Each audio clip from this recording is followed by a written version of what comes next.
How do you take your tea? Cream? Sugar? Or do you want me to pee in it? Just a little taste of the unhinged things you can have in a society. I don't know. When this movie got to, we watched Society for Movie Club this week, and I don't know. When this movie got to where I had about 30 minutes left, I was kind of rushing. It's been a busy week, so I just finished it last night, and so I did get my customary time to sleep on it, which is always good for me. Not so good for some other movies. And going into the last 40 minutes, I was not really sure how much longer this movie could possibly be. It's only 99 minutes, so it's not like it was overly long, but it seemed like we were basically at the conclusion. I didn't think we could do another 30 to 34 minutes to make this the movie that it seems to be on all the like posters. So I was intrigued. And then it felt like that was going to be too long, and by the time I reached the conclusion, I kind of wanted it to be another like 15 to 20. I enjoyed this movie. It's got a lot of great elements of gaslighting, that delicious, yummy anxiety and suspicion, all this paranoia floating through the main character and like a couple of his friends where they know something's wrong and they just can't quite put their finger on it, and the truth is so bizarre and so out there, there's no way that's what it is. Overall, I had a good time. I think this is pretty good. It is the directorial debut of Brian Yuzna. He does not go on to do a ton of other work. It's the same year he was writing Honey, I Shrunk the Kids. So he's got some kind of wild... His pedigree's kind of wild. He's got some wild things there in the canon. It's worth noting that even at the time, this movie was pretty polarizing. People either found it super pretentious or obnoxious.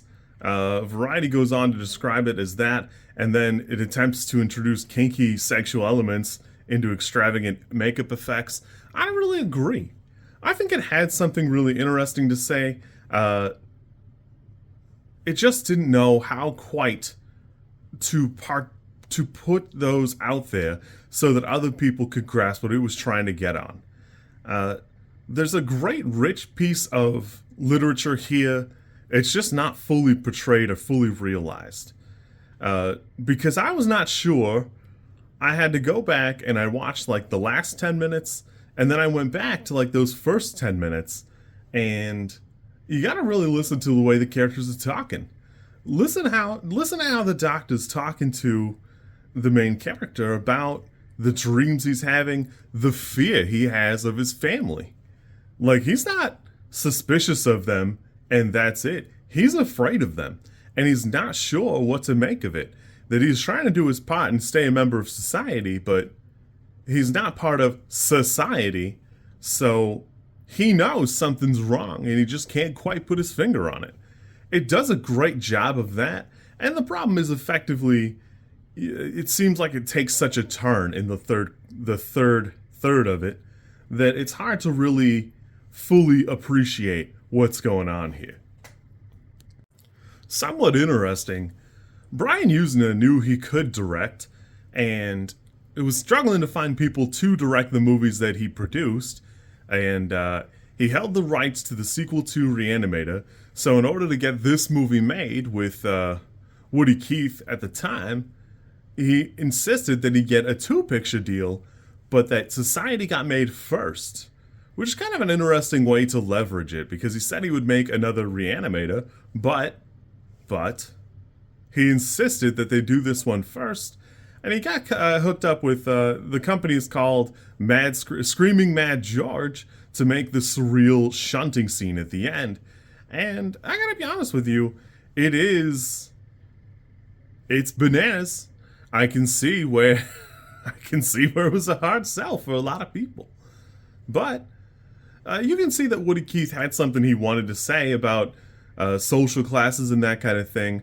I almost think it should be, the first 2/3 are a little long in the tooth for what it's trying to get at, and then this last bit needs to be a little bit longer, and then a little touch more on the end, to either bring it full circle or show you that they did get away, because it does seem like that. But can that girl live without eating poor people?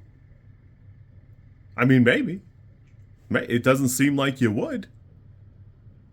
But maybe, I don't. It doesn't really seem like they're deteriorating or anything like that. I don't know. I don't know. Overall, I did have a great time. This movie's pretty interesting. It is kind of wild. I will say that it's very much leaning into The Great Masturbator, which everybody is quoted as having inspired the shunting scene. I had a pretty fun time with this. It is definitely a 5 or a 6 for me. I liked it. It just needs a little bit more. Just more of something, and more about society itself. That I really did like it. I had a fun time. I was kind of on the fence in the first third, I'm not gonna lie, but yeah, this is pretty fun. It's definitely bizarre in all the right ways. It's definitely bizarre. I will give it that. Anyways, I had fun. Next week it should be Trick or Treat. Either perfectly timed or a little bit late for some people, but that's okay. And then we'll be off. It'll be November. You kids be good. I am off to work. If you like this content, I'm supposed to ask you to like, comment, and subscribe. I think like is here, and comment is probably down there, and subscribe over there somewhere too, I think. I don't know how many times this like snippet is gonna make it into a video. Everybody says you should do it this way, and I always thought it was just like an annoying thing other YouTubers did. And as you know, I am bad at editing, so if you like it, great, I'm happy for you. If you don't like it, I'm sorry.